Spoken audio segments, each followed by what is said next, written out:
Di dalam bagian yang sudah terdahului sudah dikemukakan bahwa penelitian kurikulum dan evaluasi kurikulum merupakan suatu perilaku sosial secara teoritis mengandung nilai-nilai teoritis konsensus nilai di dalam suatu evaluasi.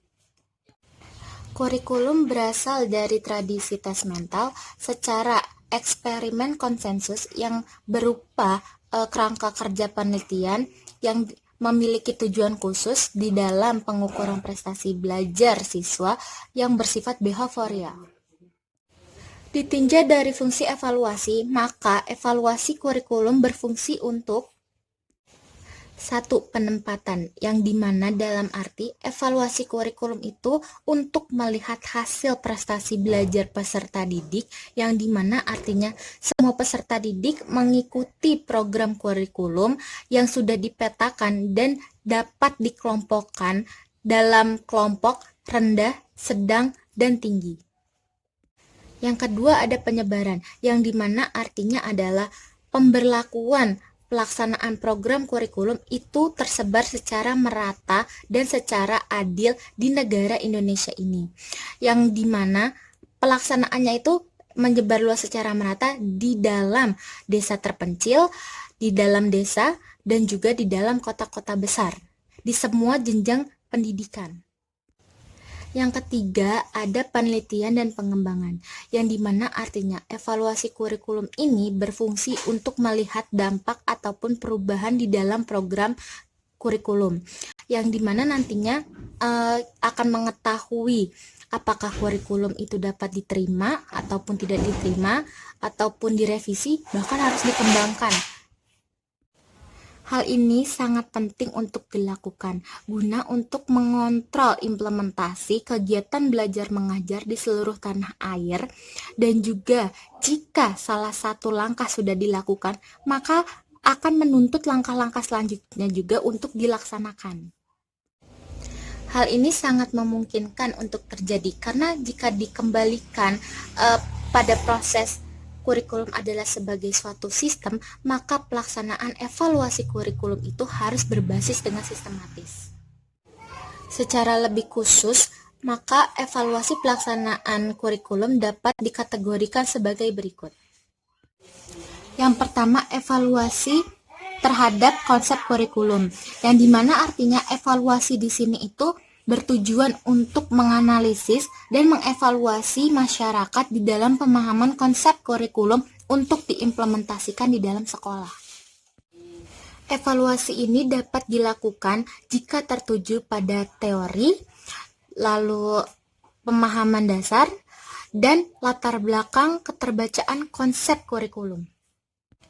Yang kedua, evaluasi terhadap komponen kurikulum, yang dimana artinya evaluasi ini dapat dilakukan pada satu, komponen tujuan, yang kedua komponen materi atau isi, yang ketiga komponen metode, dan yang keempat komponen pada evaluasi itu sendiri.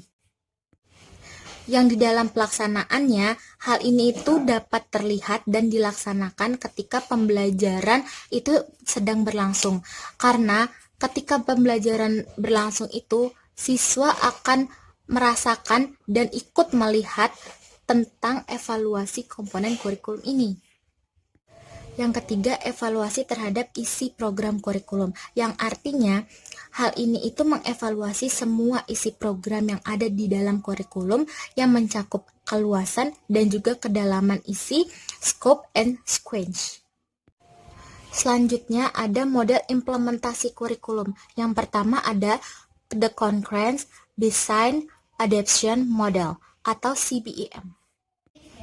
Model CBEM ini adalah sebuah model yang berbentuk deskriptif yang dikembangkan melalui pengidentifikasian untuk mengetahui tingkat kepedulian guru terhadap sebuah inovasi.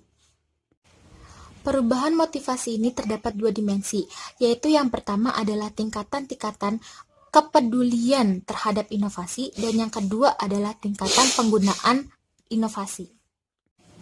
Perubahan yang terjadi itu merupakan sebuah proses, bukan peristiwa, yang dimana pemberian pengalaman baru kepada guru itu merupakan sebuah inovasi dan individu yang melakukan proses perubahan. Yang kedua ada model Ledwald. Ledwald ini adalah suatu model yang berpusat pada asumsi guru. Dan ada pun beberapa yang mendasari model ini, yaitu yang pertama, setiap guru mempunyai kesiapan yang berbeda. Yang kedua, implementasi merupakan kesiapan yang berbeda. Yang ketiga, pertumbuhan perkembangan merupakan tahap individu untuk pengidentifikasian. Intinya adalah memperbolehkan guru dan pengembang kurikulum untuk mengembangkan profil yang merupakan hambatan dan bagaimana mereka dapat mengatasi hambatan-hambatan tersebut. Model ini bukan hanya sebuah implementasi, tetapi juga merupakan cara dan strategi bagaimana guru dapat memahami dan bisa menyelesaikan hambatan-hambatan yang dialaminya sendiri. Yang ketiga ada model Tori. Model ini adalah model yang bertujuan untuk menggugah masyarakat untuk melakukan sebuah perubahan dan juga diharapkan untuk adanya nilai minat di dalam diri guru untuk memanfaatkan suatu perubahan. Ada beberapa esensi di dalam model Tori ini, yaitu yang pertama ada trusting, yaitu kepercayaan diri. Yang kedua adalah opening, membuka dan menumbuhkan diri. Yang ketiga ada realizing, artinya adalah mewujudkan, yang dimana setiap orang itu bebas melakukan perubahan untuk melakukan perbaikan. Dan yang keempat ada interdepending, yaitu manusia itu keterkaitan dengan lingkungannya sendiri.